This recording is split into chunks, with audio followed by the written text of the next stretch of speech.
Excelente día a todos los asistentes en este sábado de Pocus Conuspet Latinoamérica. Mi nombre es David Pascual Rojas Flores, soy intensivista pediatra y los saludo con mucho cariño desde Ciudad Mendoza, México. La sesión de hoy, Pocus en urgencias pediátricas, el sitio y circunstancia donde más se valora el tiempo y la guía y la certeza también. Para esto tengo el gran gusto de presentar a la doctora Dilibar de Georgelina. La doctora Georgelina es médica especialista en diagnóstico por imágenes pediátricas recibida de la Universidad de Buenos Aires, Argentina. Es especialista también en imágenes pediátricas en el Hospital Elizalde ex Casa Cuna y actualmente es médica de guardia de tan excelente hospital. Bienvenida, doctora Georgelina. El auditorio, pantalla y micrófono son tuyos. Adelante en esta sesión de usted. Hola David, hola a todos. Bueno, es un placer poder participar de estas reuniones de los sábados de educación continua. Gracias a Javier, a vos, por convocarme y tenerme en cuenta. Bueno, ya el doctor David me presentó. Mi nombre es Jorgelina, soy médica del Hospital Elizalde Casa Cuna. Es uno de los hospitales pediátricos de la ciudad de Buenos Aires de Argentina, de los 3 hospitales pediátricos de la capital de Buenos Aires. Me desempeño ahí como médica de guardia ya hace un par de años. Bueno, la idea de hoy es hablar un poquito de la ecografía en urgencias, ¿sí? Que es básicamente el trabajo que yo realizo en el hospital. La idea es poder contarles y que nos podamos familiarizar un poquito con este método y poder perder el temor a este conjunto de manchas negras, ¿sí? A veces no sé si resulta un método tan fácil para el resto interpretar lo que uno ve, ¿no? Entonces la idea es poder hablar un poquito de esto. Conocer el uso y las aplicaciones de la ecografía y las patologías pediátricas frecuentes en la guardia, describir algunos signos característicos para el que en el momento que uno tiene acceso a un ecógrafo pueda pensar en alguna patología y hacer un par de diagnósticos diferenciales. Este cuadro es un cuadro muy lindo que es de Pablo Picasso, que seguramente todo el mundo lo conoce, lo ha visto, es sumamente famoso y todo el mundo puede inferir ciertas imágenes. Pero si no sabemos la historia de Picasso, del Guernica de Pablo Picasso, a veces es difícil interpretar un poco más de lo que nos habla el cuadro. Entonces con la ecografía pasa algo similar. Si nosotros no sabemos la historia clínica o los datos clínicos del paciente, a veces la ecografía no es tan fácil de interpretar. Como en el caso del Guernica, si nosotros sabemos que es un cuadro que se pintó en la Guerra Civil Española, cuando lo volvemos a mirar podemos ver otro tipo de imágenes. Entonces con la ecografía pasa algo similar. Es muy importante siempre poder posicionarnos y saber el contexto clínico del paciente. En la guardia, la realidad que es una herramienta imprescindible hoy en día porque tiene una alta eficacia diagnóstica, es inocua y generalmente en todos los hospitales está disponible. Bueno, para empezar, si voy muy rápido me dice, así voy un poco más lento, ¿sí? A veces se hace difícil hablar como sola la computadora. Bueno, ¿qué es el ultrasonido? Es una técnica que se basa en el uso de ondas acústicas, ¿sí? Es un tipo de energía mecánica que tiene frecuencias, o sea, esta onda acústica tiene frecuencias superiores a las que podemos oír, ¿sí? A las percibidas por el oído. Generalmente nosotros podemos escuchar en un rango de los 20 a los 20 Hz, a los 20 kHz, y el ultrasonido usa frecuencias muchísimo más altas en el rango de los megahertz, ¿sí?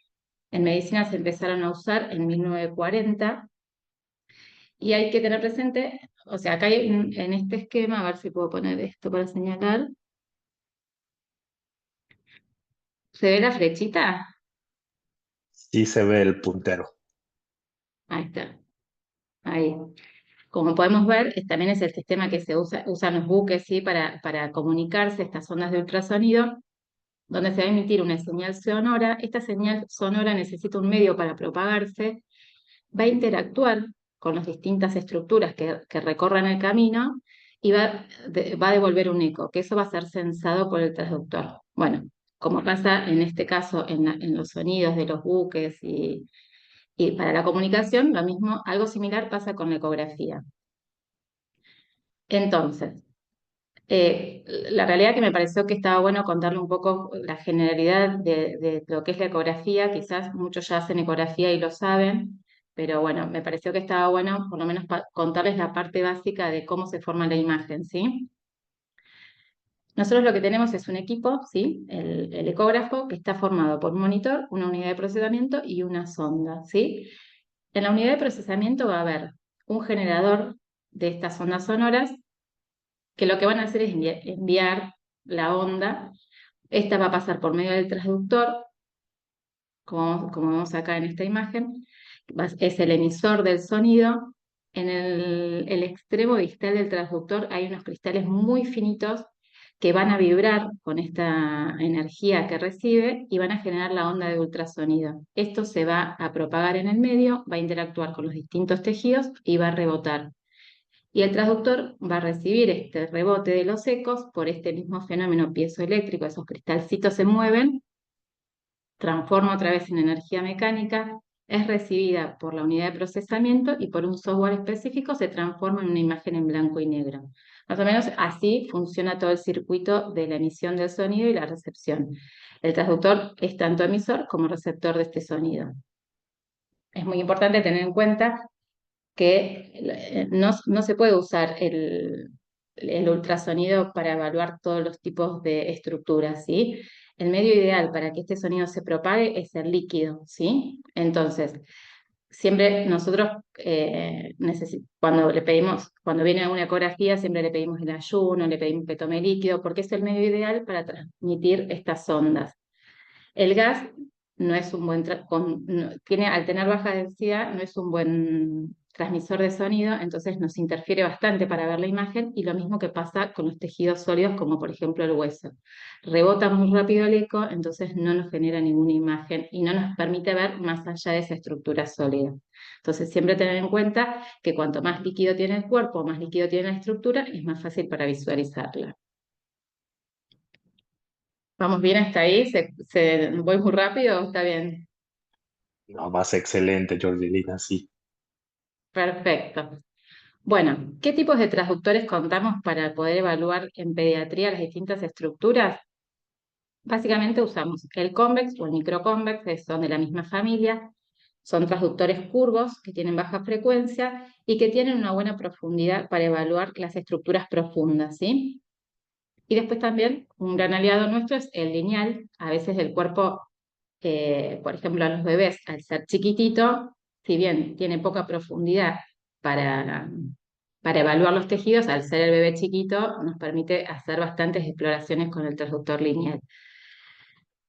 Acá vamos a ver, con el traductor lineal tiene una base plana y es una imagen más rectangular y nos sirve para evaluar muy bien todo lo que sea estructuras más superficiales, ¿sí? Como puede ser el músculo, tejidos blandos, las glándulas, la pleura. Después tenemos el convex o el microconvex, que son de la misma familia, con la diferencia de que, bueno, tienen como un haz en abanico, ¿sí? Y el microconvex es un poquito más chiquitito, ¿sí? Generalmente estos lo usamos para evaluar abdomen, pelvis, toda la parte obstétrica y pulmón. Y después tenemos el sectorial, que tiene como unas puntiformes, como una sola línea de ultrasonido que se abre como en abanico y generalmente se usa para corazón o para cerebro, ¿sí? Eh, Estos son los traductores que, bueno, usamos nosotros en pediatría. La realidad es que uno va jugando con el traductor en función de la estructura que quiere evaluar. Es importante saber reconocer también un poco de la nomenclatura cuando nos referimos a los distintos tejidos, como los nombramos. Siempre que veamos una estructura anecoica, vamos a saber que es líquido y el líquido se representa en color negro. Todo lo que sea parénquima lo vamos a ver en escala de grises y vamos a decir que es ecogénico. Y todo lo que sea blanco, vamos a decir que es hiperecoico y generalmente son las interfaces entre una estructura y otra y el tejido óseo. Después nos vamos a referir a estructuras sólidas o a estructuras quísticas. La sólida es cuando tiene una estructura similar al parénquima. Generalmente nosotros hacemos todas las comparaciones con el parénquima hepático, ¿sí? En cambio, lo quístico, vamos a ver que son estructuras negras porque están formadas de agua, líquido puro, ¿sí? Son anecoicas. Y después otra cosa que debemos determinar en el tejido que evaluamos es si es homogéneo o es heterogéneo. Es homogéneo cuando todos los elementos son es un solo parénquima, la composición es una sola, y es heterogéneo cuando podemos ver que hay distinto contenido, distintos elementos dentro de una formación. La realidad que hoy en día el uso de la ecografía se ha hecho como muy está como muy generalizado, lo podemos usar tanto para cardiología como para gastro, endocrino, o sea, casi todas las especialidades usan el ecógrafo para poder arribar a distintos diagnósticos, distintas exploraciones.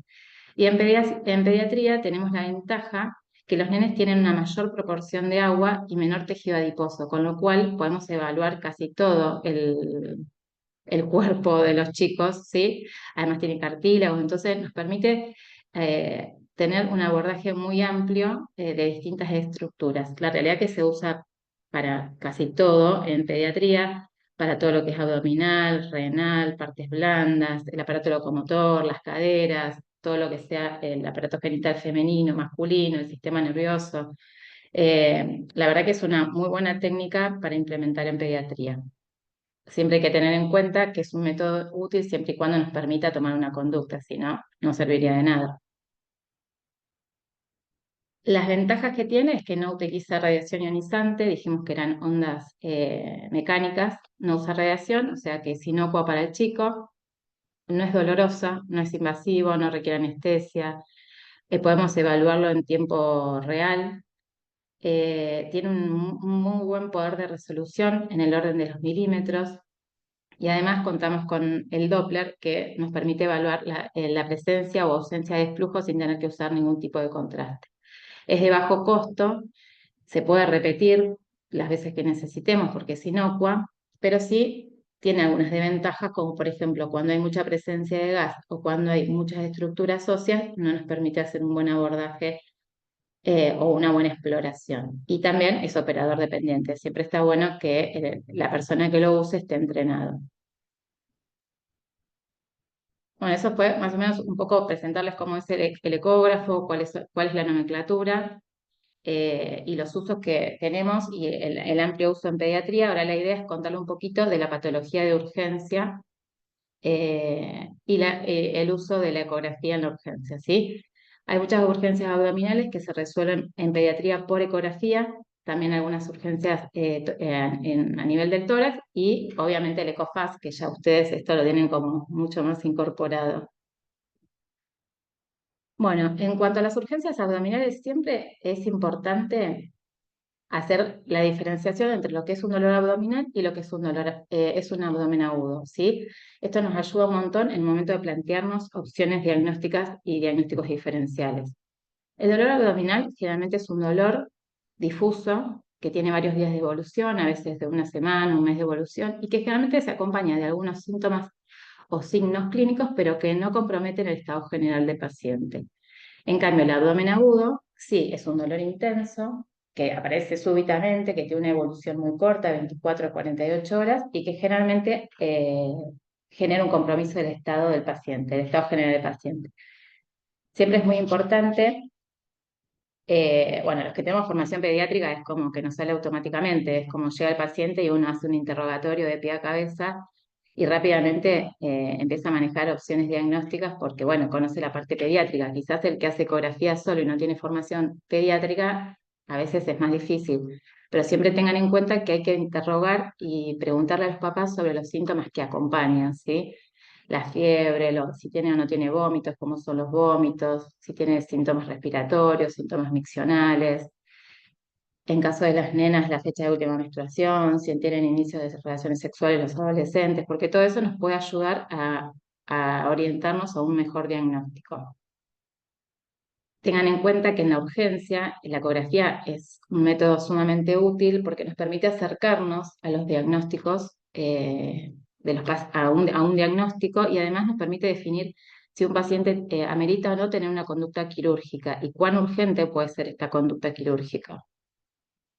Por eso también es muy importante el trabajo en equipo, ¿sí? Trabajar en conjunto con la guardia, con los médicos clínicos de la guardia, trabajar con los médicos cirujanos en conjunto, porque entre todos es más fácil arribar un diagnóstico.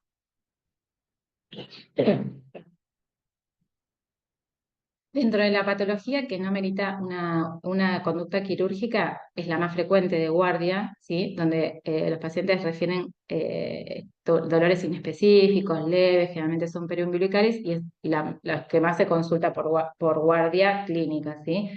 Que puede ser la gastroenteritis, la adenitis, los cólicos, ya sean menstruales, del lactante, a veces cólicos biliares, pero es un dolor como mucho más leve e inespecífico. Ahora, el que nosotros sí tenemos que prestar mucha atención como médicos en la urgencia de ecografía es todo lo que sea quirúrgico. Estos dijimos que son de pocas horas de evolución, que generalmente el dolor va aumentando con el correr de las horas, generalmente se localiza y el paciente muchas veces puede como decirte, me duele acá, especificar el lugar o el sitio del dolor.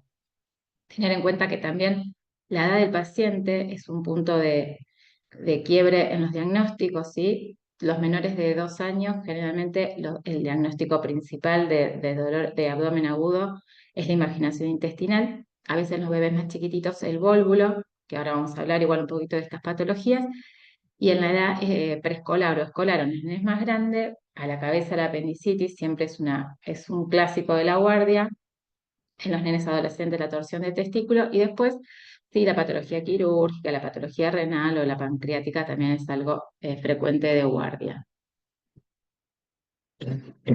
¿Bien hasta ahí?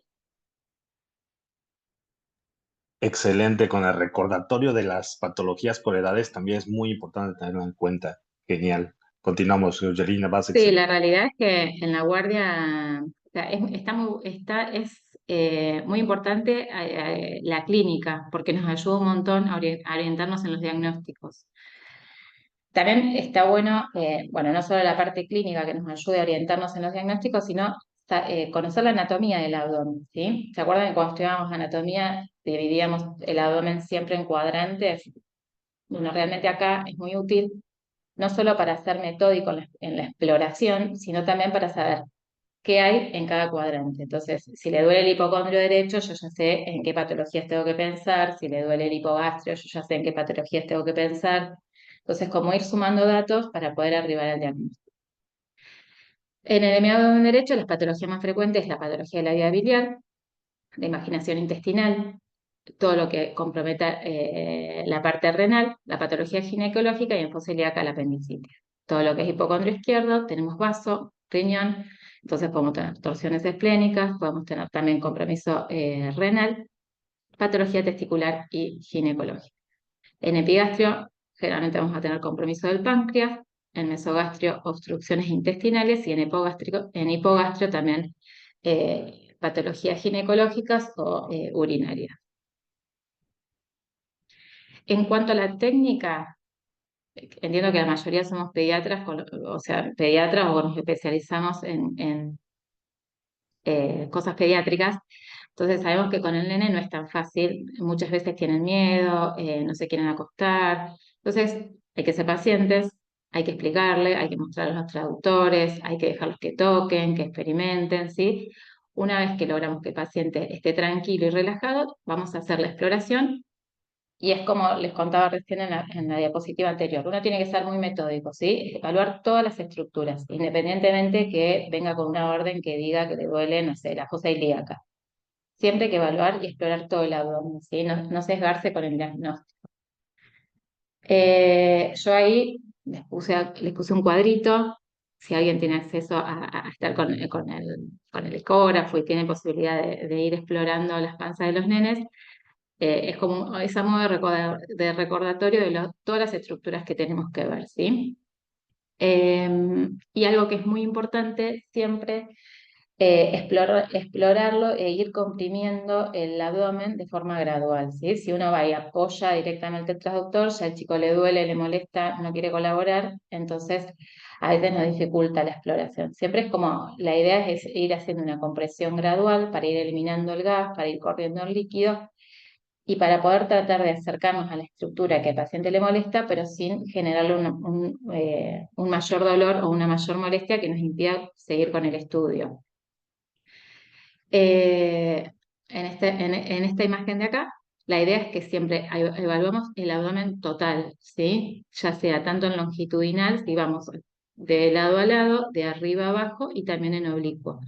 Y siempre que encontremos alguna imagen que nos llame la atención, siempre buscarla en los distintos planos. No, si la vemos solo en longitudinal ya está y después en los otros planos no las buscamos. Siempre para estar seguro de que no es un artefacto o una estructura, una interfase o algo que no estemos creando una imagen, siempre hay que evaluarla en todos los planos.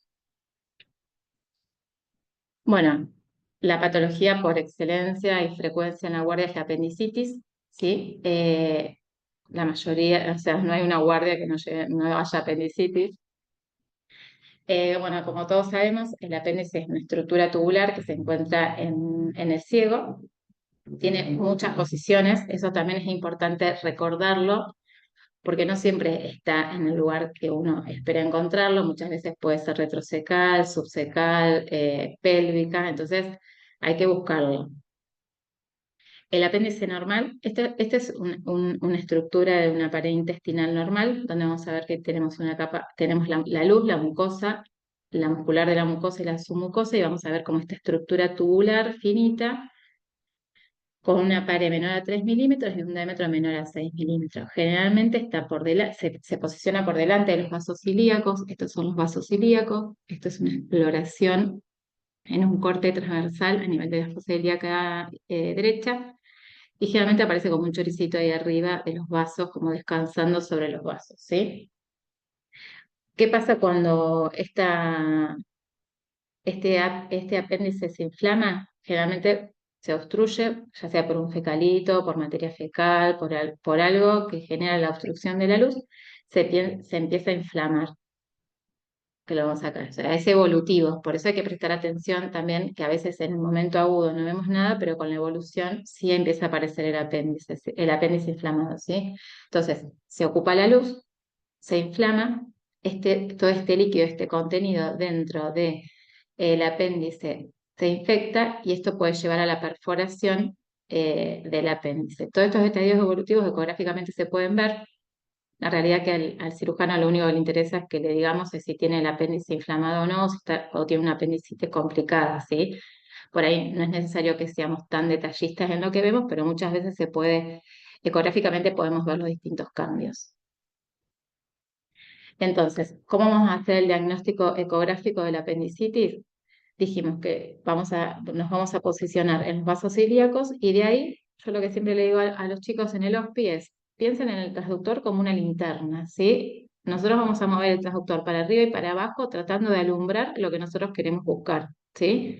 Entonces, una vez que nos posicionamos en la fosa ilíaca derecha en relación a los vasos ilíacos, vamos a ir basculando con el transductor, o sea, como alumbrando para arriba y para abajo, hasta que encontremos lo que estamos buscando. Entonces, en una apendicitis aguda, lo que nosotros vamos a ver es una imagen tubular, ¿sí? Acuérdense que es como un fondo de saco ciego el apéndice, como si fuera un choricito, para decirlo de una forma que lo entendamos todo. Entonces, lo que vamos a ver es esta imagen tubular que está fija, ¿sí? Está inflamada, no se mueve. Cuando nosotros la queremos comprimir, no se comprime. Generalmente hay un signo que se llama el McBurney ecográfico, que es el homólogo al McBurney clínico, ¿sí? Que ante la descompresión duele en fosa ilíaca derecha. Vamos a ver esta imagen tubular, ¿sí? Como la vemos acá. Siempre hay que recorrerla en su totalidad, ¿sí? Muchas veces hay apendicitis en la punta nada más, apendicitis focales, y no las vemos. Entonces siempre es importante lograr ver el principio y el final del apéndice. Dijimos, bueno, que no se comprime, el diámetro generalmente es mayor a 6 milímetros, que eso es un dato importante para el cirujano, y siempre se va a asociar de aumento de ecogenicidad de la grasa mesentérica. Para mí, como que la grasa mesentérica, si la grasa mesentérica está aumentada de ecogenicidad, algo está pasando ahí, es como súper buchona. Siempre que esté aumentada hay que buscarla. Hay que buscar el apéndice o sugerir el diagnóstico que se repita. A veces, si está en una posición no habitual, es difícil encontrarla, pero bueno, uno puede sugerirlo igual que está pasando un proceso inflamatorio, infeccioso en ese sitio. Y bueno, vamos a tener hiperemia parietal, que esto lo podemos ver con el Doppler, ¿sí? Va a aumentar el flujo en las paredes del apéndice. Muchas veces vemos líquido intraperitoneal. Generalmente en las fases iniciales el líquido está como periasa, o sea, periapendicular, y después con la evolución ya empieza a haber mucho más líquido y a veces lo vemos en fondo de saco de Douglas, en espacio vesicorrectal, y también puede haber adenopatías locorregionales. Como les dije hoy, podemos hacer una progresión en la evolución ecográfica. La realidad es que por lo menos a los cirujanos de mi guardia, es como que el que le diga que tiene un APEX ya está, pero se pueden ver cambios en la pared que sugieran una apendicitis aguda congestiva flegmonosa en la apendicitis ya perdón, canerenosas, ¿sí? Que empieza a verse solución de continuidad en la pared del apéndice. Esto ya sería una apendicitis complicada. Y por último, una apendicitis perforada, donde vamos a ver una imagen compleja, ¿sí? Donde va a haber mucho más líquido libre. Generalmente las asas que están alrededor del apéndice están como aumentadas de ecogenicidad, las paredes están engrosadas, está como en hilio. Y a veces se puede ver el apéndice cuando hacen peritonitis como localizadas dentro de esta imagen compleja hipoecoica y a veces no lo podemos ver y vemos solamente el líquido y una imagen tipo de colección. Bueno, estas son imágenes que hemos visto en pacientes del hospital. Esta es prestada de un libro. Eh, a veces hago mea culpa, no suelo poner el Doppler a todas las apendicitis, porque ya como que la imagen es muy característica. Entonces vemos como esta imagen redondeada en diana con un diámetro mayor a 6 y acá la vemos elongada, que acá impresiona tener un apendicolito. Esto también se informa, ¿sí? Pero ves que la podemos seguir en su totalidad. Lo mismo acá, que acá vemos que la pared ya está un poquito más desintegrada, como más con solución de continuidad, podemos decir que es en un periodo más avanzado la hiperemia que ya lo dijimos, bueno, y otros ejemplos de apendicitis que hemos visto en el hospital, ¿sí? Y esto sí es un platón apendicular, donde podemos ver que acá podría ser un asa el apéndice, una asa fija, con todo líquido y contenido periasa, ¿sí? Donde ya estamos pensando que esto es una complicación de un proceso apendicular. Como les dije, a veces es difícil el apéndice retrocecal. Generalmente, si nosotros podemos correr el aire, podemos comprimir todo lo que es el ciego y el colon para correr el aire, lo podríamos llegar a ver porque estaría como descansando sobre el psoas, pero es difícil. O a veces están subserosos, entonces no lo vemos, no se ve tan fácil. El extremo distal, el ápex de la punta, que también puede ser difícil, por eso es importante seguirlo en toda su extensión. Y bueno, las apendicitis perforadas, porque una vez que se perfora ya pierdo esa asa fija, ya no tengo esos 6 milímetros de diámetro. Entonces es difícil ver el apéndice, pero sí lo que vamos a ver son las complicaciones, el líquido libre, el aumento de la congestividad de la grasa mesentérica, y eso también nos va a llevar a arrimar al diagnóstico. La realidad que en el hospital hacemos el diagnóstico siempre por ecografía, o sea, la clínica, laboratorio y la ecografía complementaria. Muchas veces en los casos que hay duda diagnóstica se pide una placa de abdomen de pie, pero si ya con la ecografía lo resolvemos, tratamos de no irradiar a los pacientes, ¿sí? Solamente con la ecografía. En muchos protocolos de pediatría por ahí como que se hace el par, la placa y la ecografía, pero la realidad es que en el hospital hacemos, si con la ecografía es concluyente, no se hace ningún otro estudio. Pero sí tener en cuenta que muchas veces si no hay ecografía en una placa simple de abdomen de pie, lo que podemos ver es una mala distribución de aire con niveles hidroaéreos, sobre todo a nivel de la fosa ilíaca derecha, borramiento de los psoas, a veces se pueden ver los apendicolitos, es difícil, y una posición antálgica por el mismo dolor que tiene el paciente. Entonces esto también nos puede sugerir un proceso apendicular. Y la tomografía, que está bastante discutida, quizás en los adultos es un método de elección debido al panículo adiposo, a que la ecografía no tenga una buena ventana o un buen abordaje. La realidad es que en el hospital solemos no hacerla y si se hace escalonado, o sea, primero se hace la ecografía y si la ecografía no es concluyente, se piensa en hacer una tomografía, pero en realidad, como tiene mucha radiación, tengan en cuenta que una tomografía de abdomen son casi 400 radiografías de tórax, con lo cual es un montón de radiación. Entonces, uno los evita y las pelea por todos los medios no llegar a la tomografía. Pero bueno, vean que en la tomografía se ve lo mismo que la ecografía, ¿sí? Vamos a ver esa imagen endiana con el aumento, o sea, la rarefacción y aumento de la densidad de la grasa mesentérica.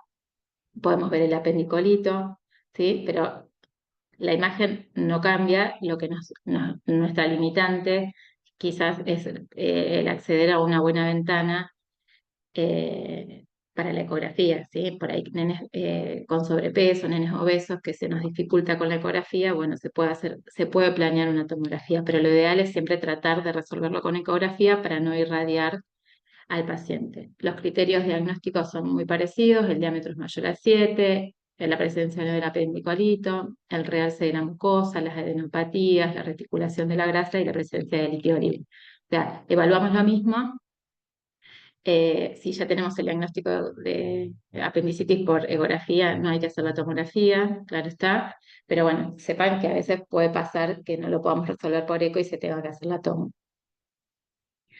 Y después los diagnósticos diferenciales, que son muchos en pediatría, porque las adenopatías mesentéricas son muy frecuentes en los nenes. Cualquier proceso gastrointestinal puede generar un dolor que simule el de la apendicitis, pero lo que vamos a ver son muchos ganglios, muchas veces son periumbilicales, pero también los podemos ver en fosa ilíaca derecha, pero como que vemos el ganglio aumentado de tamaño sin ningún otro signo acompañante, ni la grasa mesentérica, ni el líquido libre. Entonces eso nos puede orientar el diagnóstico de una adenitis y no una apendicitis. También tenemos tener en cuenta que pueden haber cuadros entéricos, ¿sí? Ya sea del colon o del ilio, y eso también produzca dolor localizado en fosa ilíaca derecha.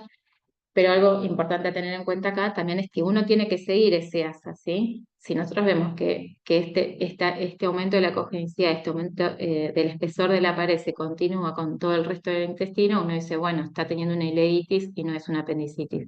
Recuerden que el apéndice es un fondo de saco ciego, tiene un principio y un final, que va a estar en continuidad con el colon, ¿sí? Pero nosotros lo podemos ver. En cambio, en la ileitis uno va a ver como más porciones de intestino, lo va a poder ir siguiendo no solo en fosa ilíaca, sino en el resto del abdomen, la parte de intestino que esté comprometida. También las neumonías de la base pueden generar dolor en fosa ilíaca derecha y todo lo que sea la patología ginecológica o urológica también. Acá, bueno, estas imágenes son imágenes del OSPI de ganglios, una ileitis, y otra cosa a tener en cuenta es la tiflitis, que generalmente se dan los pacientes oncológicos cuando están neutropénicos, la pared de ciego está engrosada, ¿sí? Entonces a veces es algo que también hay que tener en cuenta en los pacientes oncológicos.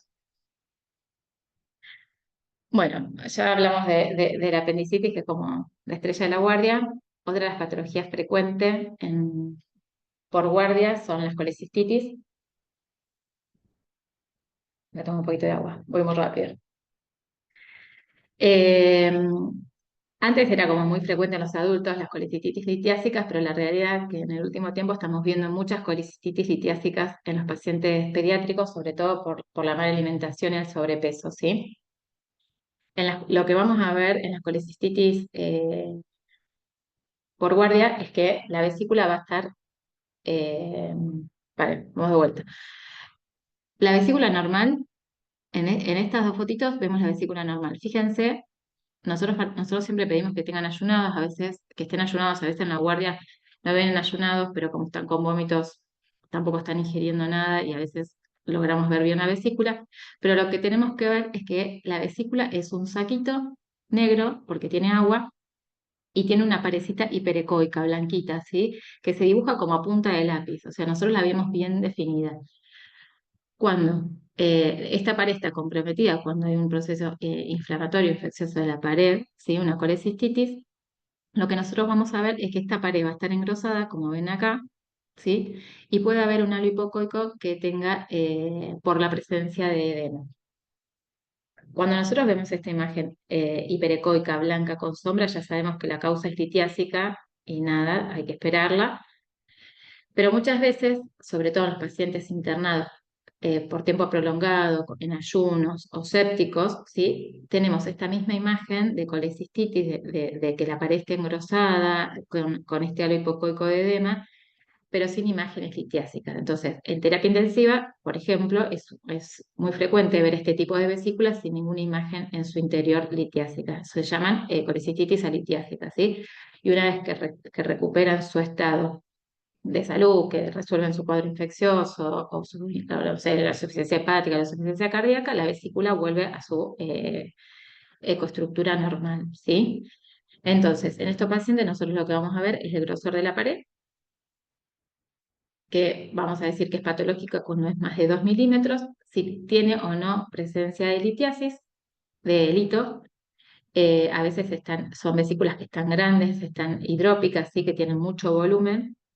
Y también, como pasaba en el Apex, tenemos el signo de Murphy positivo, ¿sí? Eh, que es el dolor a la palpación del hipocondrio derecho. Y el Doppler también nos va a generar una hiperemia en la pared de la vesícula que nos va a orientar a que hay un proceso inflamatorio en la misma. Bueno, después, la idea que no se los dije, pero ahora que estoy pensando, es ir como por cuadrantes, ¿sí? O sea, por el hemiabdomen derecho, vimos fosa ilíaca, vimos hipocondrio. Ahora vamos a hablar un poquito de invaginación, que son como las cosas que comprometen o que vamos a buscar en el abdomen derecho. La invaginación intestinal es frecuente entre más de 3 meses y menos de 3 años, ¿sí? Existe la invaginación idiopática, que no tiene una causa, y la invaginación secundaria a otras patologías. En 3 meses y 3 años más o menos, generalmente son idiopáticas, no hay como una causa, se cree que hay una hipertrofia linfoidea, pero bueno, como que no está definida cuál es la causa por qué los chicos se imaginan, por eso se llama idiopática. Ahora, si es menor de 3 meses o mayor de 3 años, siempre tenemos que buscar la causa que genera la invaginación. ¿Qué es la invaginación? Es un segmento del intestino, o sea, ¿se acuerdan que tenemos el colon y el intestino delgado desemboca en el colon, ¿sí? En la válvula ileocecal. Lo que pasa es que parte de ese intestino delgado, de ese hilio, como que enhebra el colon y asciende por el colon, ¿sí? O sea, se mete un pedazo de intestino dentro del intestino grueso, que es acá lo vemos en la imagen, ¿sí? Esta parte del intestino delgado se mete dentro del intestino grueso. ¿Qué va a pasar cuando el intestino ingresa? Va a ir corriendo todo el aire, ¿sí? Y lo mismo va a pasar con el aire que estaba en el ilio, ¿sí? Se va a escurrir. Entonces, lo que nosotros vamos a ver en una representación ecográfica, y otra cosa a tener en cuenta es que también no es que solo entra el intestino, también entran los ganglios, también entra la grasa mesentérica. Entonces se va a formar como un anillo concéntrico de dos paredes intestinales, ¿sí? Entonces, cuando nosotros lo vamos a evaluar por ecografía, generalmente lo vamos a ver en el hipocondrio derecho, porque es el sitio donde imagina el ilio, sube por el colon, entonces lo vamos a ver más o menos por el hipocondrio derecho, como la localización habitual. Puede pasar que se imagine mucho más y encontrar la imagen de imaginación en otra parte, ¿sí? Eh, a mí me ha pasado encontrarla en fosa ilíaca izquierda y decir cómo puede ser que llegó hasta acá y después obviamente lo vimos por cirugía de que había invaginado todo, pero bueno, no es lo frecuente, lo habitual es que encontremos esta imagen en el hipocondrio derecho. Entonces lo que vamos a ver es un anillo externo que va a corresponder al colon y una asa en el interior que va a corresponder al intestino delgado que imagina. La grasa mesentérica y ganglios que se lleva cuando se imagina, ¿sí? No vamos a dar aire por esto mismo, porque al imaginarse va descorriendo y desplazando el aire. Entonces, esta imagen nosotros la definimos como una imagen endiana, muchas veces medimos el diámetro, pero la realidad es que es muy específica la imagen, o sea, ya vemos esto, ya sabemos que está imaginado. No es fácil, pero bueno, la realidad es que es una imagen muy característica.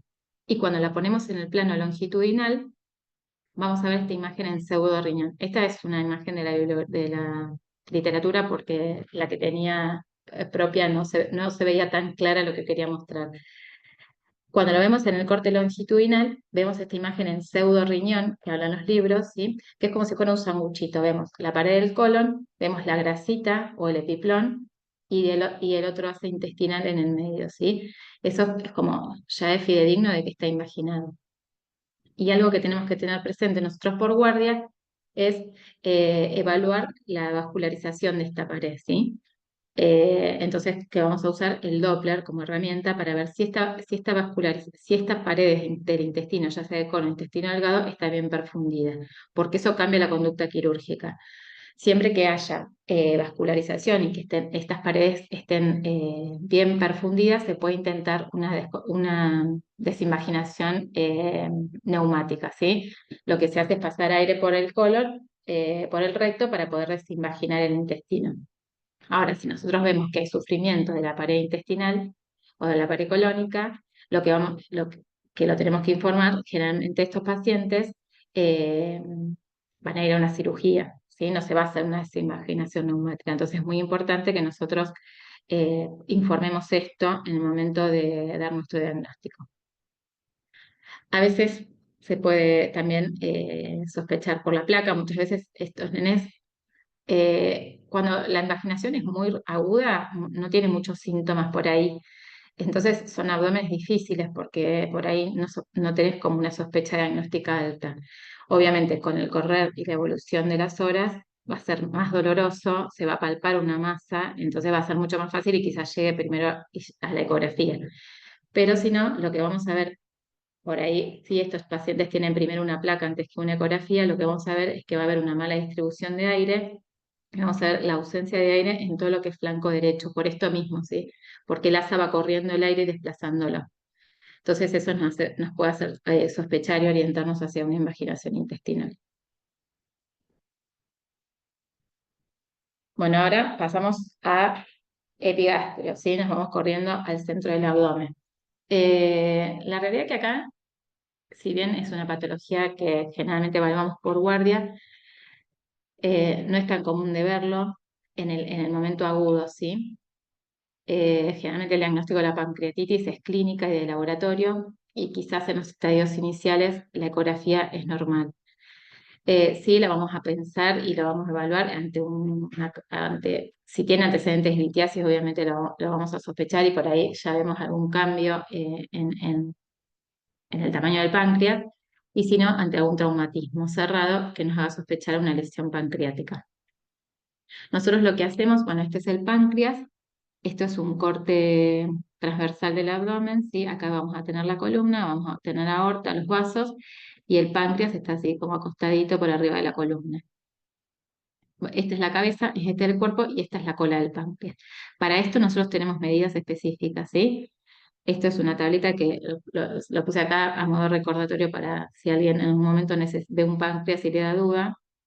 Generalmente la cabeza y la cola tienen menos de 2 centímetros y el cuerpo menos de 1, ¿sí? Este es un páncreas normal. Acá vemos que este páncreas ya está más gordito, más aumentado de tamaño, generalmente se vuelve heterogéneo, los límites se ponen un poco más difusos y acá sí podemos hablar de que el páncreas está inflamado, ¿sí?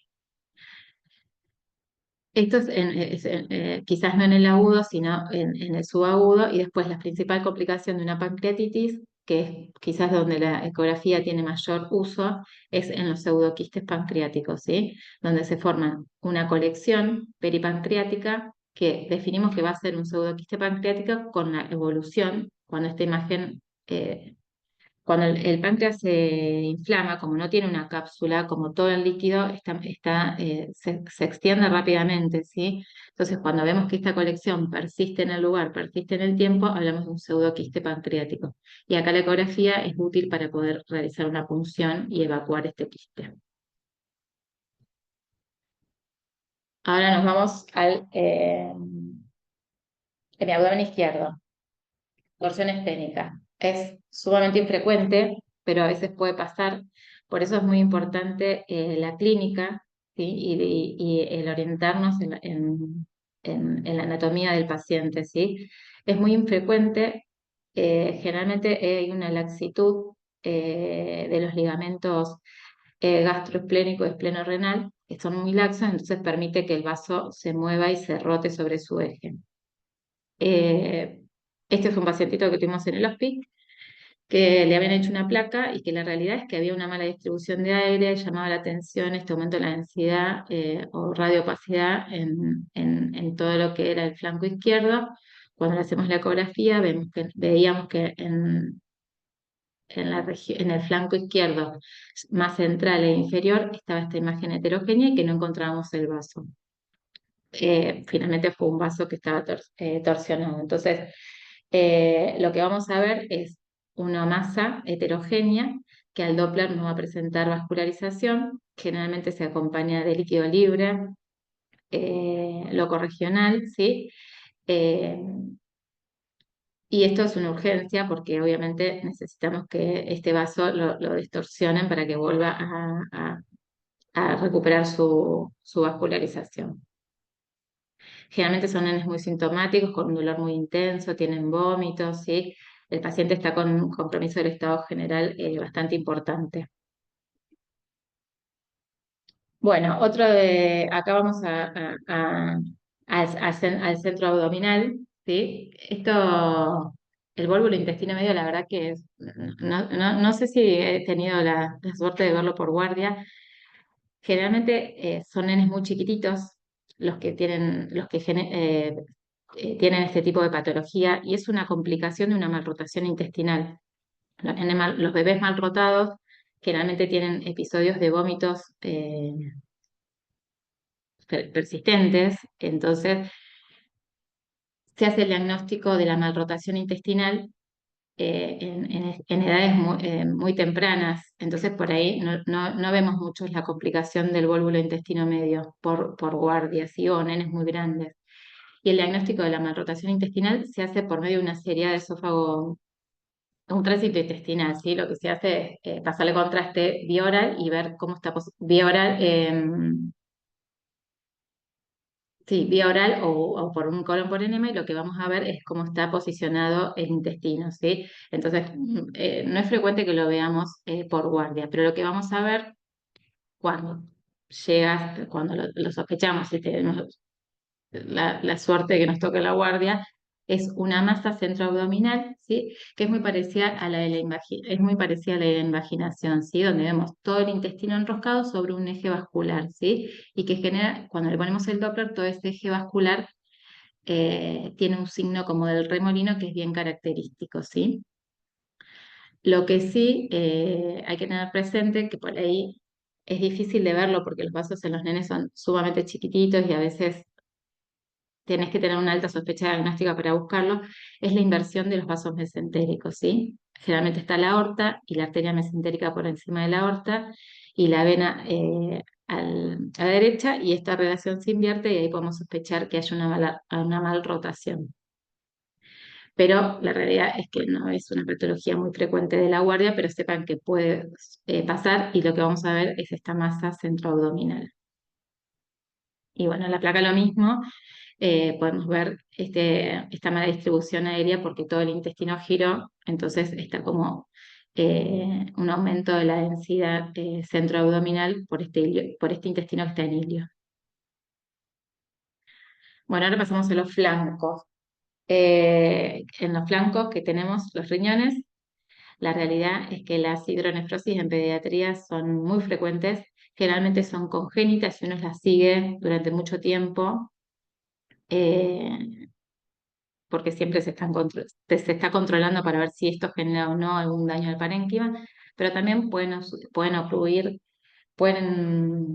producirse o diagnosticarse en urgencia por ejemplo, por una litiasis o por una estenosis pieloureteral que no fue diagnosticada previamente, entonces el paciente viene con dolor abdominal y una masa palpable y podemos ver una hidronefrosis en una hidronefrosis por guardia, ¿sí? Lo que vamos a ver, bueno, este es el riñón y el riñón tiene como una corteza y un sistema colector, ¿sí? Entonces, lo que nosotros vamos a ver es la dilatación de este sistema colector. Generalmente vemos la dilatación de la pelvis y la dilatación de los cálices. Y ahí hablamos de que estamos ante una hidronefrosis, ¿sí? La pelvis renal se va a dilatar más de 10 milímetros, generalmente el riñón aumenta de tamaño y muchas veces aumenta la congenicidad del parénquima renal. Entonces, hay que ver cuál es la causa. Si sospechamos una obstrucción congénita o puede haber alguna litiasis. Para esto es importante que el paciente también tenga PIS, tenga líquido y podamos ver bien todo el recorrido de los uréteres para ver si podemos encontrar una imagen litiásica en alguna parte del trayecto, ¿sí?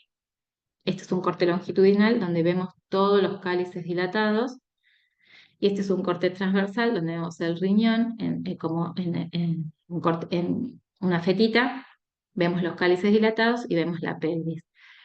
Sí, algo que hay que tener en cuenta es que muchas veces tenemos pelvis extrarrenales, ¿sí? Vemos que la pelvis está dilatada, pero todo lo de adentro está normal. Entonces ahí no nos tenemos que preocupar porque esto es algo constitucional, es una pelvis extrarrenal. Sí, lo que tenemos que prestar atención cuando está dilatada la pelvis, si también están dilatados los cálices, porque eso sí hay alguna causa, algún lugar que se está obstruyendo, entonces está todo, quedando todo el líquido arriba en el riñón. Acá, en esta imagen, esta no se ve tan bien, se ve bien el lito que está en la pelvis, pero no se ve tan bien, justo me tapa un cartelito, el riñón, pero lo mismo vemos acá, ¿sí? Esto es con un convex y esto es con un lineal. Fíjense que como en pediatría tenemos poquita grasa, es muy fácil, a veces con el lineal podemos ver cosas muy interesantes. Acá vemos cómo está el parénquima renal.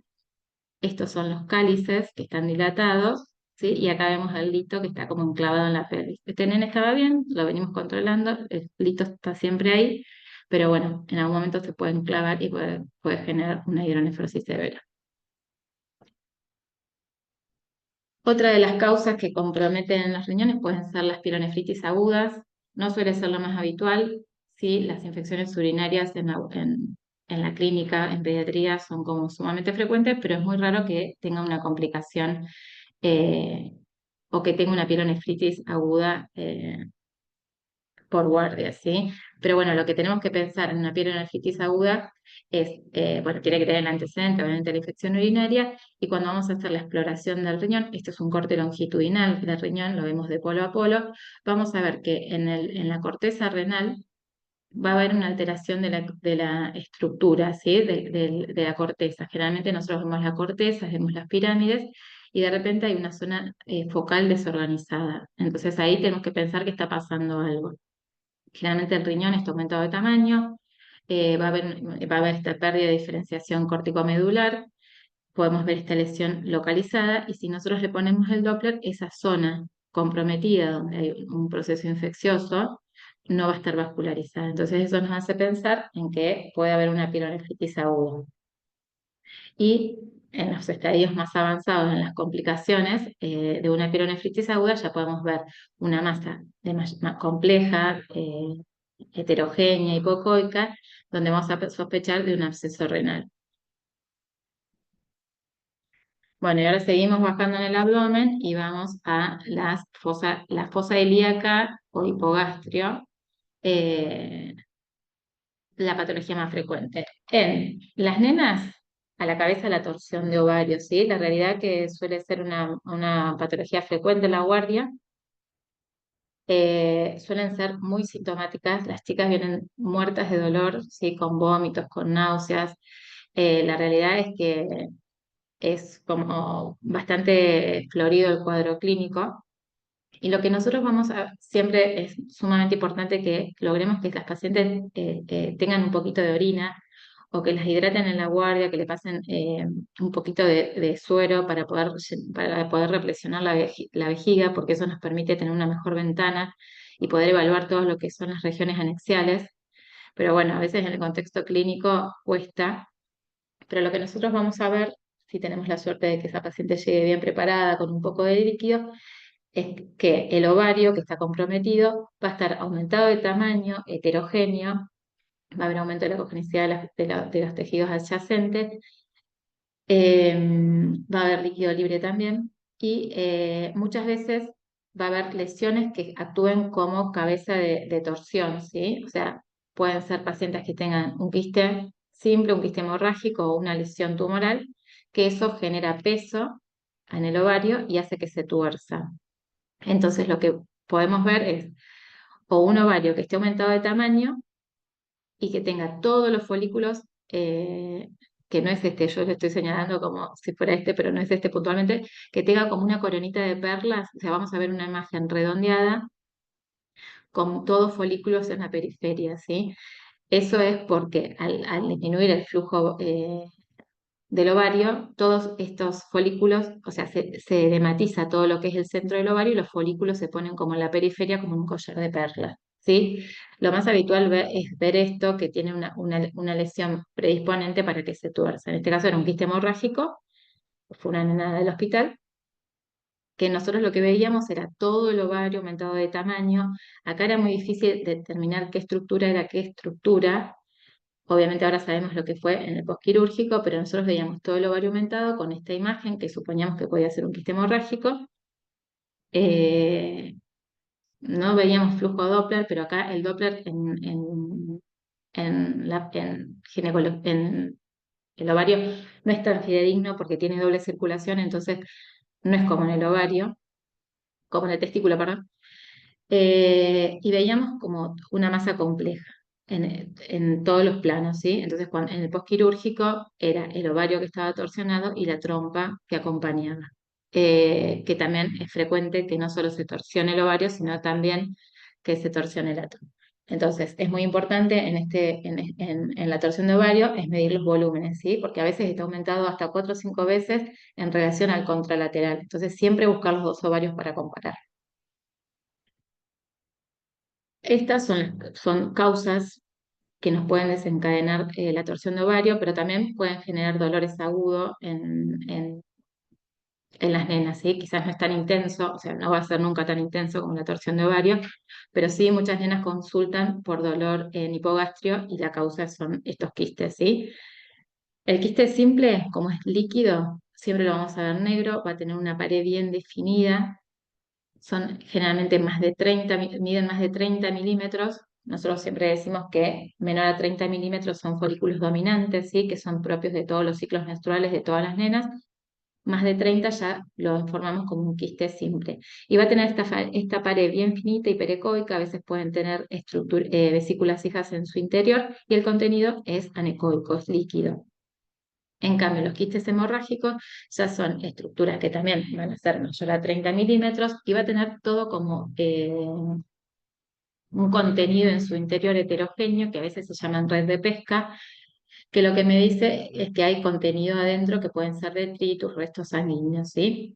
Obviamente hay que tener en cuenta que todo este contenido va a tener distintos estadios evolutivos en función del estadio de coagulación y degradación de la hemoglobina, ¿sí? Entonces, a veces lo podemos ver como más ecogénicos y a veces como más como la red de pesca característica. Suelen doler, se pueden romper y esto lo que podemos ver es que la presencia de líquido libre en el hipogastrio o en fondo de saco de Douglas. Otra patología frecuente en la guardia en las nenas, esto obviamente se da en nenas adolescentes, ¿sí? Es una patología frecuente de las nenas de las adolescentes o prepuberales, tanto la torsión como los quistes y el hematocolpos o el hematometrocolpos es más frecuente en las nenas, en este caso prepuber o adolescentes, ¿sí? El hematocolpos o el hematometrocolpos hay un defecto en la salida de la vagina, ¿sí? Puede ser por un himen perforado, por algún tabique, entonces generalmente son nenas con amenorrea primaria, pero que tienen dolores cíclicos todos los meses. Entonces, un dolor intenso como si fuera de tipo menstrual, pero nunca menstruan. Entonces, cuando nosotros le hacemos la ecografía, en la realidad es que las nenas le duele un montón eh, y tienen como los mismos síntomas, pero nunca menstruan. Entonces, cuando le hacemos la ecografía, acá también nos sirve un montón tener la vejiga. Acuérdense que el líquido es un buen conductor del ultrasonido. Entonces, cuanto más líquido tengamos, mejor visión posterior vamos a tener. Entonces, este es un corte longitudinal del útero, ¿sí? Acá está la cabeza del paciente, acá están los pies del paciente, este es el útero, y acá vemos cómo el cuello se abre a la vagina que está llena de líquido, ¿sí? Lo mismo acá, vamos a ver, esto es eh, contenido hemático dentro de la vagina y dentro del útero, ¿sí? Esta es una pacientita que vimos nosotros también, esto es la vejiga, posterior a la vejiga, si nos acordamos de anatomía, va a estar la vagina y el útero. Y vemos cómo tiene todo este contenido granulado que obviamente nos hace sospechar. Lo vemos en un corte longitudinal y en un corte transversal, ¿sí? Esto es poniendo el transductor sobre la sínfisis pubiana. Vamos a ver que tiene todo este contenido como puntillado que nos hace pensar que es sangre. Esto se resuelve quirúrgicamente, ¿sí? Se le hace como, bueno, la reconstrucción del orificio vaginal y rápidamente todos sus síntomas desaparecen. Pero es una imagen bien característica. Bueno, y ahora pasamos a los varones, ya queda menos. Ya recorrimos casi toda la panza, que si bien el dolor es más localizado quizás en el testículo, muchas veces el dolor es transmitido a la cavidad abdominal. Esta también es un clásico de la guardia, la torsión de testículo o la torsión del cordón espermático. Eh, es muy florida la clínica también, como la torsión, como todo lo que se necrosa o que pierde el flujo, ¿sí? Los pacientes tienen un dolor agudo, muy intenso, súbito. Generalmente, a la valoración clínica, vamos a ver que el testículo comprometido está ascendido, está como pegado a la raíz del escroto, está edematizado, está colorado, está rojo, eritematoso, y el reflejo cremasteriano, que es algo que uno lo hace muy rápidamente al tocar al paciente, está abolido. Si uno prueba de hacerlo así con con la mano en el muslo, el reflejo cremasteriano va a estar ausente, y si prueba del lado que está sano, cuando hace la prueba del reflejo cremasteriano, vemos que rápidamente sube y baja el testículo. Entonces ya con eso casi que no necesitamos ningún tipo de imágenes. Pero bueno, a veces da duda, generalmente los chicos consultan tarde porque es algo que les da vergüenza. Justo también están en plena adolescencia, donde están aprendiendo a conocerse. Entonces, la mayoría de los nenes llegan a la consulta cuando ya el cuadro avanzó y pasaron varias horas. Eh, entonces, lo que nosotros vamos a ver ecográficamente es que el testículo comprometido va a estar aumentado de tamaño y va a estar rotado sobre su eje, ¿sí?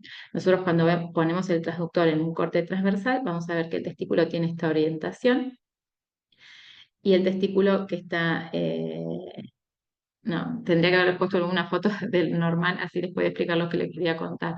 Pero bueno, esta es como la orientación normal, ¿sí? Del testículo, vemos como una pelotita en el corte transversal y lo vemos longitudinal en el corte longitudinal, ¿sí? Acá en esta foto es un esquemita, ven cómo está posicionado anatómicamente el testículo, ¿no? Siempre uno se tiene que imaginar cómo está en el cuerpo. Entonces, si nosotros ponemos el transductor acá, lo vamos a ver todo en su eje largo. Si lo ponemos transversal, lo vamos a ir cortando como en rodajitas. Bueno, en este corte es un corte transversal así del testículo, lo vamos a ver como una rodajita bien redondita, y vamos a ver el contralateral, que está mucho más grande, que está heterogéneo, y que parece más que está como en longitudinal que en transversal, ¿sí? En las primeras horas, a veces no hay muchos cambios ecográficos, y es difícil el diagnóstico, hay que apoyarse mucho en la clínica. Acá sí juega un rol importante el Doppler, porque quizás es el más buchón de que el testículo tiene un solo sistema de irrigación, entonces es más buchón en que no llega nada de sangre a ese testículo. Entonces acá vamos a aprovechar a hacer el Doppler. El Doppler a veces es difícil cuando los testículos son muy chiquititos, no tienen una buena captación o no sensa bien el flujo. Siempre hay que setear el equipo con el testículo normal. O sea, cuando nosotros vemos que el testículo normal tiene flujo, ahí pasamos al contralateral y vemos qué pasa, ¿sí? Es como muy artesanal, porque uno siempre tiene que ver el normal, detectar el flujo en el normal y a partir de ese comparar al otro, no ponerle el Doppler al otro, porque quizás está más seteado el equipo y no nos da Doppler. La realidad es que cuando uno hace guardias ya lo ve y se da cuenta, pero bueno, es importante para los que recién empiezan o por ahí no sé, están en terapia y de repente te hinchó el huevo y quieren ver a ver qué pasó, poder esquematizarse eso. O sea, siempre empezamos por el normal y después vamos a ver el patológico, porque entonces sabiendo que está bien, qué es lo que está bien, sabemos qué es lo que está mal también. Entonces es importante siempre setear el Doppler con el testículo normal. Cuando vemos que el testículo normal tiene Doppler, ahí vemos el otro que pasa. Muchas veces se ve este signo, que es el signo del remolino, que es como el cordón espermático enroscado. Y ya en estadios muy avanzados, o sea, claramente no hay duda, porque el testículo está todo heterogéneo, está engrosada las túnicas, hay líquido y obviamente el Doppler no va a tener ningún tipo de señal. Entonces, las primeras horas puede ser que la ecoestructura esté normal y ahí hay que afilar el Doppler para poder llegar al diagnóstico. En las próximas 4 a 6 horas ya va a empezar a haber cambios ecográficos, así que quizás sea un poco más fácil y el Doppler tampoco va a captar señal y ya más de 24 horas no va a haber duda porque va a estar todo heterogéneo el testículo. Pero bueno, es importante en esta ventanita de las 4 a 6 horas porque si acá podemos hacer una distorsión quirúrgica, el testículo puede recuperar su vitalidad. Y otra cosa que hay que tener en cuenta, que muchas veces estos nenes tienen torsiones y distorsiones, ¿sí? Se tuerce, se destuerce, se tuerce, se destuerce. Entonces, en la distorsión, primero que el dolor se alivia rápidamente, o sea, el chico estaba muerto de dolor, se distorsionó solo y rápidamente el dolor le alivia. En ese momento, si nosotros hacemos la exploración ecográfica, vamos a ver que la vascularización va a estar aumentada porque se va a estar reperfundiendo ese testículo. Entonces, eso también hay que tenerlo en cuenta, ¿sí? No es que vamos a pensar que tiene una orquiepidemitis, hay que correlacionarlo con la clínica y controlarlo, porque muchas veces hacen varios episodios de torsión-extorsión hasta que en un momento se torsiona del todo. Entonces, es importante sugerirlo. ¿Sí? O cuando las torsiones son parciales, que no giran los 360 grados, a veces giran como 2 o 3 vueltas. Entonces, cuando hay torsiones parciales, a veces puede estar ingurgitado y vemos como un aumento del flujo. Entonces, eso también hay que prestar atención. Por eso es tan importante siempre comparar con el sano, con el que nosotros ya sabemos que está bien. Y informar si tiene más, si tiene menos en relación al que está sano. Bueno, y esta, bueno, ahora vienen como 2 o 3 que son como de que las vemos frecuente en la guardia, que pero quizás no son tan urgentes. Si esta es urgente, si está atascada, la famosa hernia inguinal. La realidad es que el diagnóstico es clínico de la hernia inguinal. Nosotros vamos a ver el bulto en el canal inguinal. Recuerden que el canal inguinal es una estructura que va desde, bueno, en la región inguinal, que no tiene músculo, entonces es una zona muy laxa. El conducto vaginal está permeable generalmente hasta los 2 o 3 años, entonces al ser muy laxo, parte del contenido abdominal puede pasar por este conducto, lo mismo puede pasar que ascienda el testículo, ¿sí? Entonces son las famosas hernias inguinales. Acá tenemos, esto es como increíble de verlo, no se suelen hacer radiografías a los nenes con sospecha de hernia inguinal, pero bueno, esta justo fue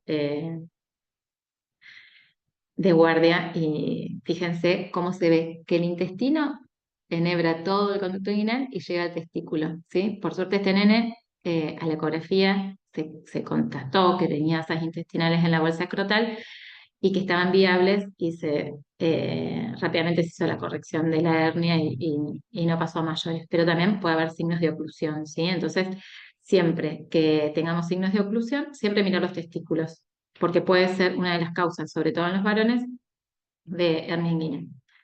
Lo que vamos a ver con la ecografía es, nosotros vamos a seguir este trayectito, ¿sí? Que lo vamos a seguir en la región inguinal, donde anatómicamente está ubicado el conducto inguinal, y vamos a ver que ese conducto inguinal va a estar engrosado, o sea, aumentado en el diámetro, ¿sí? Muchas veces ya vemos por sí solo el contenido intestinal, como podemos ver acá, que ya me estoy metiendo más en el testículo, pero como que vemos que viene contenido, y acá también. Y si nosotros, por ejemplo, si el paciente llora o si le hacemos hacer fuerza o si lo ponemos de pie, vamos a ver que este contenido cambia, ¿sí? O aumenta o se va para la panza o hay más contenido, va fluctuando. Entonces puede ser, lo que nosotros tenemos que definir es si es solo epiplón o si también tiene asas intestinales. En el caso de que haya asas intestinales, es importante evaluar si estas asas intestinales tienen movilidad o están atascadas. Y si están atascadas, lo que nosotros necesitamos mostrarle al cirujano es, ¿están vascularizadas o no? Porque eso también va a depender si es necesario hacer una cirugía o no, o se puede desatascar, no sé si se dice desatascar, pero si la podemos resolverla manualmente, ¿sí? Entonces es muy importante en esta instancia poner el Doppler también, hacer la valoración Doppler para poder ver si esas paredes están bien perfundidas. Todo eso lo tenemos que informar. Generalmente las hernias son más frecuentes en los varones, porque bueno, tenemos todo este conducto inguinal que es permeable para el descenso de los testículos, pero en las nenas también puede ser permeable y lo que se introduzca en el canal inguinal sea el ovario. Entonces, sepan que el ovario se va a ver igual que se va a ver en la panza, va a ser una imagen redondeada con foliculitos, y eso nos va a hacer pensar que el ovario está en el canal inguinal y obviamente hay que sacarlo de ahí, ¿sí? Porque se puede comprometer su vascularización y necrosis. Y por último, esta que no es una urgencia, pero que suele llegar muy frecuentemente a la guardia también, es la estenosis de píloro. Ya hicimos un recorrido por todo el abdomen, por los genitales, así que ya estamos como casi terminando. Esta es difícil porque el paciente generalmente viene irritado, porque no para de vomitar, llora, entonces, bueno, hay que tratar de darle confort a ese bebé para que se quede un poquito quieto, tratar de siempre empezar por el píloro, o sea, por más que la ecografía sea abdominal, empezar por el píloro, tratar de que la mamá lo contenga, a veces uno puede decir, bueno, tenelo vos a UPA, para que el bebé esté lo más tranquilo posible, porque es una estructura muy chiquitita, generalmente la ventana que tenemos para mirarla es la subsifoidea. Piensen que acá tenemos el estómago, tenemos el canal pilórico y el duodeno, o sea, es un trayectito muy chiquitito, entonces necesitamos que el bebé esté lo más tranquilo posible y más confortable para que esté quietito y nosotros poder ver ese canalcito que es sumamente chiquitito en diámetro. Lo que vamos a hacer es pararnos con un transductor lineal en transversal en el abdomen y vamos lo mismo que les contaba con el apéndice, ¿sí? Vamos a ir alumbrando de arriba abajo para poder encontrar este canalcito ínfimo que es el píloro. Nos sirve mucho cuando el bebé comió porque tiene todo el estómago distendido, entonces rápidamente podemos ver el canal. El píloro tiene una musculatura circular que se va hipertrofiando, es como cuando hacemos gimnasia, ¿sí? A medida que lo va usando, el músculo va creciendo. Entonces, a veces el paciente vomita, pero no podemos determinar bien las medidas y después, con la evolución y los días, con la persistencia del cuadro, este músculo se engrosa. Entonces, lo que nosotros hacemos es hacer un corte longitudinal y un corte transversal. Siempre hacemos todos los cortes en los dos planos, ¿sí? Entonces, cuando el píloro está hipertrofiado, lo que vamos a ver es que el canal se va a elongar y que el espesor muscular, está pasando el vendedor, perdón, y que el espesor de la muscular va a estar engrosada. Lo que les sirve a los médicos es que nosotros definamos este espesor muscular, ¿sí? Cuando es mayor a 3, para ellos ya es confiable que ese píloro está hipertrofiado. Y si da duda que el canal esté elongado, también es un dato más que aporta. Pero realmente lo que a ellos les es muy útil es el espesor de la muscular. Obviamente uno informa las dos medidas, ¿sí? Con un espesor muscular mayor a 3 y una longitud mayor a 14, 17, según la bibliografía, ya uno puede decir que hay una estenosis hipertrófica del píloro. Y otra cosa que es importante a tener en cuenta es la evaluación dinámica, ¿sí? Ver que ese canal se abre y se cierra, se abre y se cierra para ver si tiene pasaje de contenido. Muchas veces puede haber un piloroespasmo y nos da la medida sugerente de estenosis hipertrófica, pero después nosotros lo vemos que se abre y se cierra el canal y vemos que pasa el contenido, entonces eso fue un espasmo en el momento que justo hicimos la evaluación y no significa que tenga un píloro o una estenosis pilórica que requiere una conducta quirúrgica. Bueno, terminamos con el abdomen. Ahora vamos a hacer 2 palabras de tórax, así ya vamos terminando con la presentación. Así no los aburro porque no paré de hablar. La ecografía en la guardia, básicamente, ¿para qué nos sirve? Es cuando tenemos una placa con un pneumotórax opaco. Entonces necesitamos definir, ¿le tenemos que poner un tubo o es una neumonía que compromete todo el parénquima pulmonar? Entonces, qué vamos a ver nosotros con la ecografía? Bueno, la exploración va a ser generalmente con un transductor lineal. Si bien al servicio, yo suelo hacerlo con el paciente sentado, abrazado de la mamá, un poco para confort y un poco para que también extienda los espacios intercostales y yo pueda poder tener una mejor ventana de exploración. Entonces, tipo, la abraza como por los hombros y eso hace que los espacios intercostales me dejen ver un poquito mejor. Si está en terapia, obviamente lo vamos a hacer acostado y vamos a tratar de evaluar por las ventanitas que me deje ver en los puntos más declives, ¿sí? Cuando tenemos presencia de líquido, lo que vamos a ver, acuérdense que la pleura es un espacio virtual que está formada por dos capitas, una pared parietal y una pared visceral, y cuando tenemos líquido, ese espacio virtual se separa y se llena de agua, que es como vemos en esta imagen de acá abajo, ¿sí? Vemos que hay una pleura parietal y una pleura visceral y en el medio hay mucho contenido líquido. Esto es derrame, ¿sí? Ahora, cuando no vemos líquido, pero vemos esta imagen, lo que nosotros decimos es que este parénquima está consolidado, ¿sí? Acá hay una neumonía.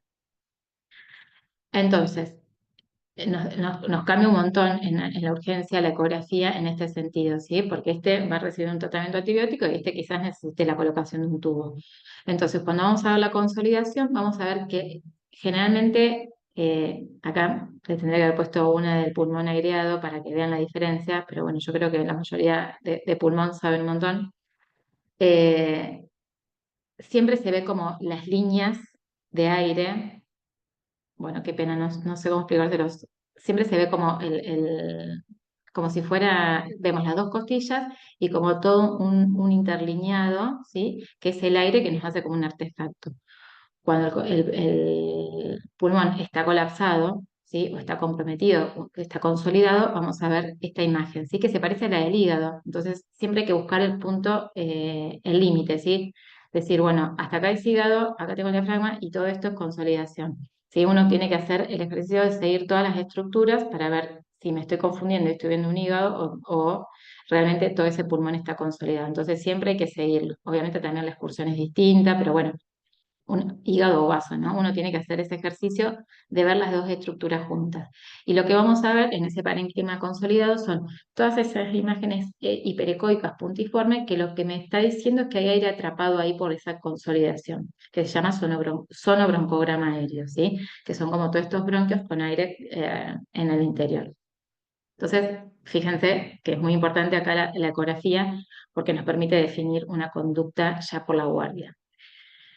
Y en cuanto al derrame, cuando es así de anecoico, está bien, pero también tenemos, o sea, está bien y es nada, se informa y ya está, alguien va a tomar una conducta, pero también es importante reconocer que no solamente puede ser este derrame anecoico, a veces los derrames tienen mucho tiempo de evolución y vemos que entre esta pleura hay como todo contenido ecogénico en el medio, ¿sí? Como septos, tabiques. Esto ya es un derrame que tiene como mucha más evolución y está como tabicado, organizado. Con lo cual, acá nosotros también decimos, che, acá no le pongas un tubo porque no va a venir nada, ¿sí? Entonces, acá hay que planear otra cosa. Entonces, esto también está bueno informar cómo es la característica del derrame, si es solo líquido o si también tiene septos y detritus que interfieren a la colocación de un tubo. Fíjense acá cómo se ve el parénquima pulmonar consolidado también, ¿sí? En pediatría la mayoría de los derrames son paraneumónicos y también muchos por tuberculosis, así como masivos. Bueno, y después en politrauma, esto es más de los terapistas, de ustedes, pero bueno, nosotros generalmente también vamos a ver a estos chicos o no, nos llegan a la guardia. La idea de la ecografía es usarla en los pacientes que están inestables, ¿sí? Porque lo podemos hacer en el pie de cama, rápidamente evaluamos cuatro focos para ver si hay líquido y sospechamos la presencia o no de un sangrado, ¿sí? Entonces, básicamente el ECOFAS lo que busca es que haya o no líquido libre en la cavidad, en el tórax o en el corazón. La realidad es que lo que yo siempre le digo a los chicos en el hospice, si yo voy a ir hasta el pie del paciente, le hago la ecografía completa abdominal, ¿sí? no solamente voy a buscar el líquido. Por ahí, esto es más del área del terapista que busca líquido y después nos llama, che, tengo líquido. Pero bueno, la realidad es que lo que hacemos con el ECOFAST es buscar la presencia de líquido perihepática, periesplénica, pericárdica y en pelvis, ¿sí? Y no olvidamos, cuando vemos la perihepática y la perisplénica, ver las pleuras.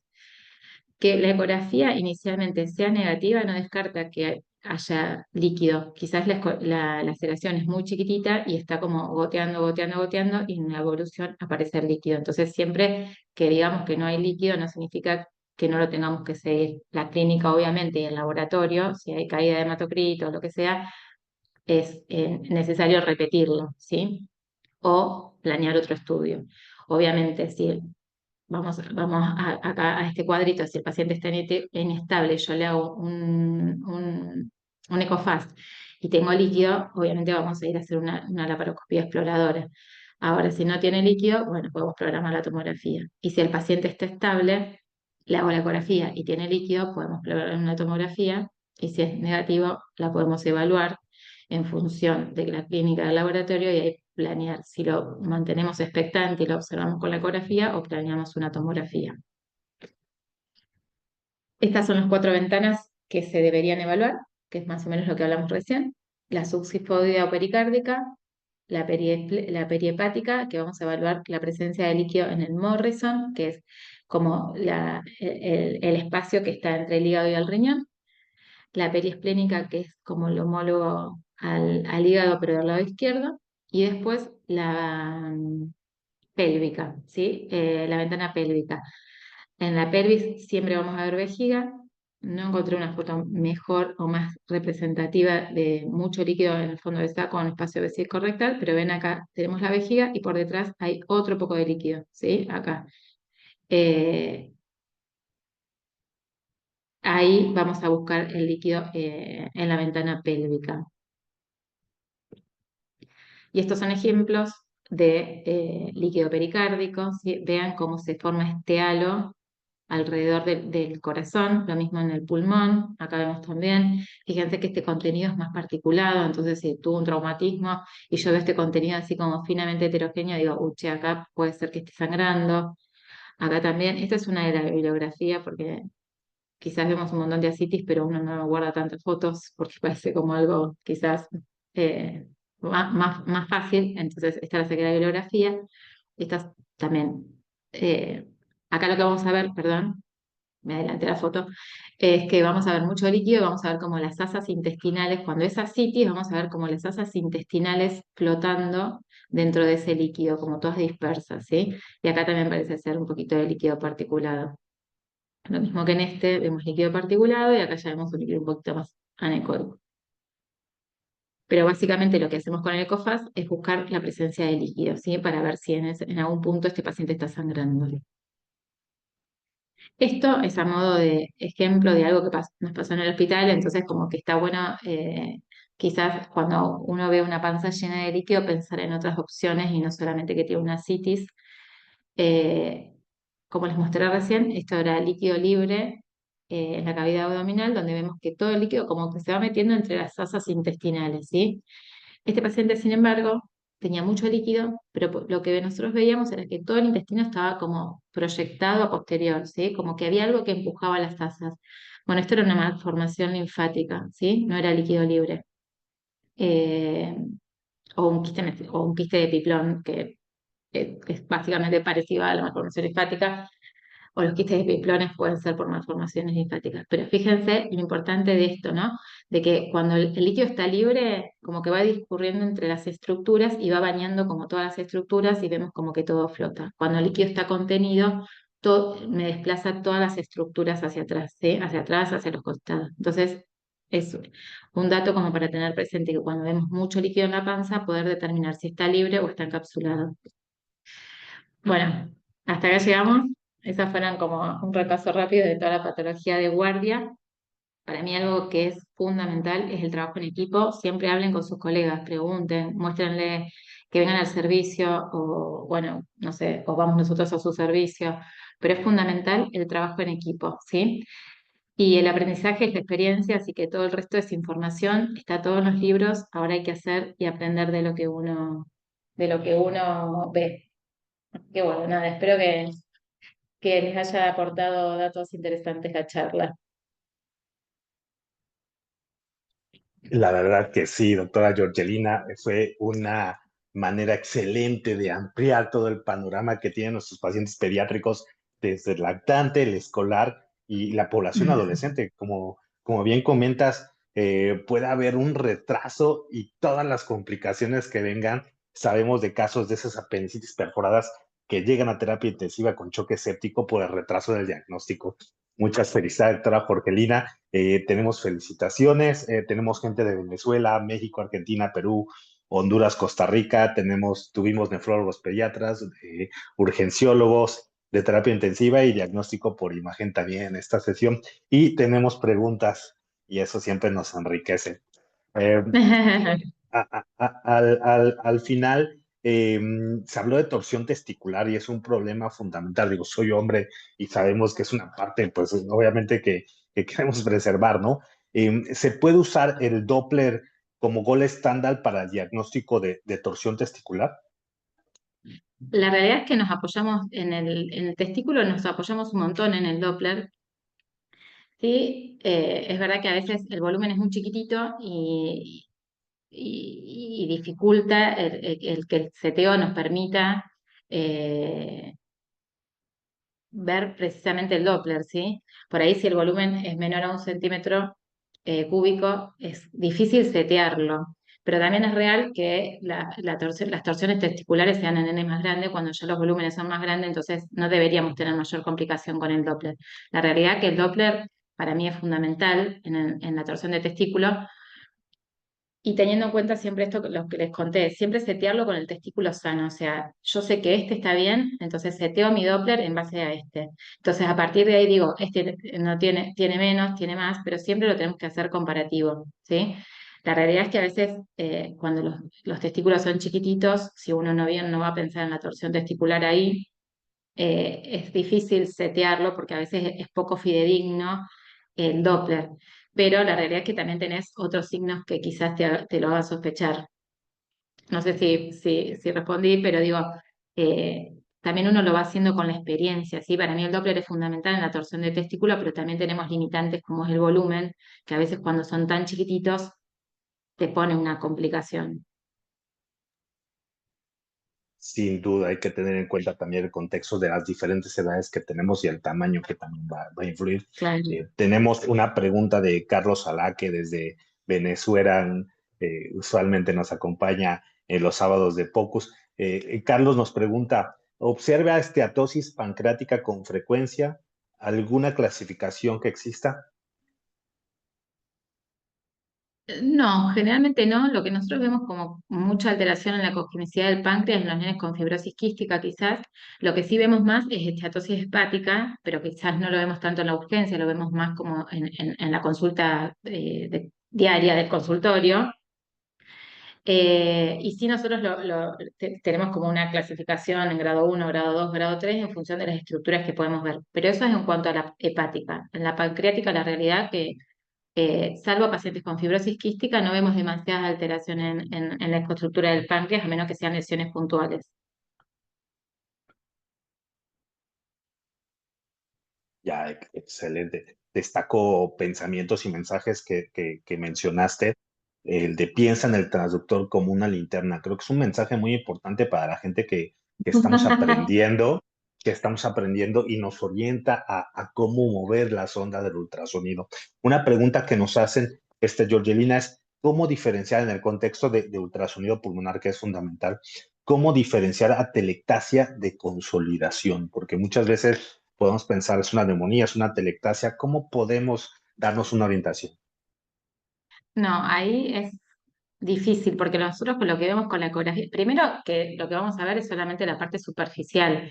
Cuando hay aire, nos interfiere en ver lo más profundo. Todo lo que esté pegado a la pleura lo vamos a poder ver y lo que nosotros vamos a ver es el colapso del parénquima, ¿sí? Por ahí en una telectasia no tenemos tanto atrapamiento aéreo, pero es muy difícil por lo menos tampoco tengo tanta experiencia quizás en poder diferenciar una de la otra. Lo que nosotros solemos hacer es informarlo como colapso y con todos los datos clínicos y radiológicos definimos si es una telectasia o una consolidación. Generalmente la consolidación tiene como más signos de sonobroncograma, así de atrapamiento aéreo. Excelente. Ahora, sabemos, y eso pasa mucho aquí en México, casos de apendicitis complicadas que se tardaron días en hacerse el diagnóstico y llegan a terapia intensiva con un choque séptico refractario. En ese contexto, en caso de sospecha de abdomen quirúrgico secundario a apendicitis, pero que tenga mediciones menores que no lleguen a la medida para hacer el diagnóstico, digamos, de apendicitis como tal, ¿cuánto tiempo después podemos hacer un nuevo seguimiento ecográfico? Mira, la realidad es que la apendicitis es evolutiva, o sea, entonces cuando recién se obstruye la luz, quizás no haya cambios ecográficos, pero con el correr de las horas van a empezar a aparecer los cambios ecográficos. Muchas veces, por lo menos en mi experiencia por guardia, no sé, el aumento de la cognicidad de la grasa mesentérica a mí ya me alerta. Entonces digo, che, acá algo pasa. Por ahí el Apex todavía no terminó de llegar a la medida límite cuando uno tiene que decir, sí, hasta acá se opera. Entonces, yo lo suelo hablar con los cirujanos, me parece que ahí también va parte del trabajo en equipo de decirle, che, mira, la realidad es que hay aumento de la cognición de la grasa, si bien el Apex está ahí, se comprime, pero no se comprime tan fácilmente como una asa normal, eh, habría que repetirla. Lo mismo se lo digo a los papás, es como, mira, no está del todo bien, pero tampoco entran los criterios exactos y retóricos del APEX. Entonces, es, lo hablo con ellos y lo repetimos según la evolución. O sea, la realidad es que es evolutiva y progresa en un tiempo corto, con lo cual, si hay algo que llama la atención, qué sé yo, al otro día se lo repito a la mañana temprano, ¿sí? Si clínicamente sigue teniendo signos y síntomas de apendicitis, se la vuelvo a repetir. Pero generalmente lo que hago es charlarlo con mi equipo. Entonces digo, che, a mí esto no me cierra. ¿Querés traerme la mañana temprano de vuelta y lo volvemos a ver? ¿Entendés? Como, no sé si hay algo que esté estandarizado en cuántas horas específicas. Yo, por lo menos en mi guardia, lo manejo así. Lo charlo con el pediatra, lo charlo con el cirujano, lo cito de vuelta para el nuevo control y así lo vamos manejando. Excelente. De hecho, las personas que están viendo al paciente y que ven la evolución, bueno, ya van viendo la tendencia y eso ayuda a descartar. El problema es cuando se cambian los médicos y pierden la objetividad de qué ha pasado, cómo ha estado antes. Resalto Claro. otros No, comentarios que hiciste. yo siempre, cuando a mí me da duda, cuando es porque a veces tiene un vómito, un registro febril y ya lo traen y ya le hacen ecografía, ¿viste? Decís, no le diste tiempo. Bueno, yo siempre ahí, le pongo en mi informe, sugiero repetir a la brevedad o sugiero repetir, como cuando a mí me da duda, yo ya se lo pido que lo repitan, porque entonces digo, si alguien no lo ve, ya sabe que lo tiene que repetir. Pero bueno, yo tengo la suerte de trabajar en un hospital pediátrico donde tengo la posibilidad de hablar, de llamarlo, de decirle, che, acordate de decirle al que viene que la quiero repetir. A veces no es el ideal del hospital todos los lugares y es un consultorio, pero bueno, hablo mucho. Entonces, como que siempre le estoy o diciendo al padre que la tiene que repetir o diciéndole al médico, como que yo trato también de explicarle a los papás que esto es evolutivo y quizás hoy no se ve tan gráfico en la ecografía, pero en unas horas va a ser una apendicitis. Así es. Parte importante que comentaste, Georgelina, es ser metódico y ordenado y la ecografía, también la importancia de incluso al realizarla y que mencionabas que hacer la compresión gradual, ¿no? No agarrar al paciente y comprimirle con la sonda, sino hacerlo gradualmente. Georgelina, estamos encantados que hayas estado con nosotros, todo el equipo de USPED Latinoamérica. Así que si nos quieres dar una impresión para cerrar esta sesión. No, agradecerles por tenerme en cuenta, agradecerle, bueno, a mi amiga Dani, que fue la que me convocó, a ustedes también, porque siempre fueron muy amables y generosos conmigo. Nada, obviamente espero que les haya servido. La idea era como ampliar la realidad es que muchas veces en terapia el ecógrafo está muy disponible y uno puede practicar, entonces es como saber que existen un montón de cosas y por lo menos que le genere el ruido, ¿sí? Decir, che, mira, esto no me gusta, que a veces nos pasa, que nos llaman los terapistas y nos dicen, che, le di algo que no sé qué es y capaz que vamos y no es nada, pero está bueno eso de que también ustedes se hagan el ojo de que existen un montón de patologías y que son como estandarizadas. Es decir, el APEC se ve acá así y de esta forma. Bueno, como buscar esas cosas. Entonces, nada, está bueno que ustedes también se enriquezcan de la parte mía, que por ahí es de urgencia, ¿no? Así es. Y aparte de lo de la tensión esplénica, la verdad es que no hubiera pensado antes de esta sesión. Lo vengo a conocer Bueno, contigo, Georgelina. La verdad es que está pero excelente. es eso, es esquema, o sea, como que me parece que uno tiene que saber mucho de anatomía para ayudarse de las imágenes, o sea, para todas las imágenes, no solo para la ecografía.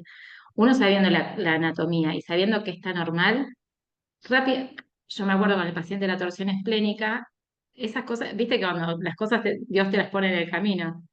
Un residente me dice, che, vamos a ver una placa de abdomen, no sé, algo que quería ver, no sé por qué. Y yo miré la placa y dije, uy, acá debería estar el vaso. ¿Qué pasó? Como, pero fue una casualidad. Entonces, cuando el paciente llega a ecografía, yo dije, che, busquemos el vaso porque la placa era rara.